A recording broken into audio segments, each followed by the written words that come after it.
Hello and welcome to my daily devotional for Tuesday, the 1st of December.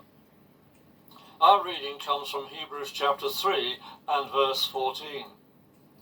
For we have become sharers of Christ, if indeed we should hold firm to the end the assurance we had at the beginning. Recently the question was asked how we would cope if we were to be persecuted for following Jesus. Perhaps the truth is, we don't know. The writer to the Hebrews tells us that we become sharers with Christ if we hold firm to the end the assurance that we had in the beginning. I imagine that every believer wants to feel that they would remain steadfast in their hope in Jesus. I certainly hope that I would.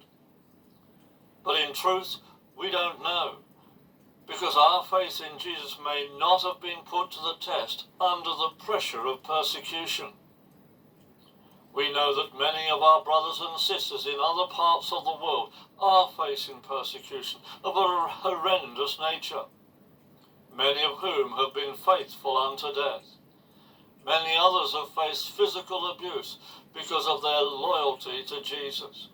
We must admire them and pray for them. We can also be encouraged by the witness of their devotion to Jesus. Such encouragement may well have a galvanizing influence on our own steadfastness to Jesus.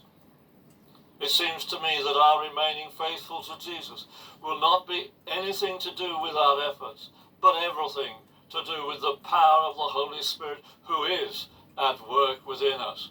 Also, let us remember that Jesus is able to keep us from falling. It is well for us to remember that Jesus tells us that apart from him, we can do nothing. Therefore, during times of persecution, we must trust in him to meet our need of being steadfast at the very moment that we need his power. It would seem that the danger that may affect us is our trying to bolster our efforts to be steadfast in our own strength. Such efforts will fail. Indeed, at all times, let us trust in him, not relying on our own understanding. This is what we read in Proverbs chapter 3 and verses 5 to 6. Trust in the Lord with all your heart. Do not depend on your own understanding. Seek his will in all you do, and he will direct your paths.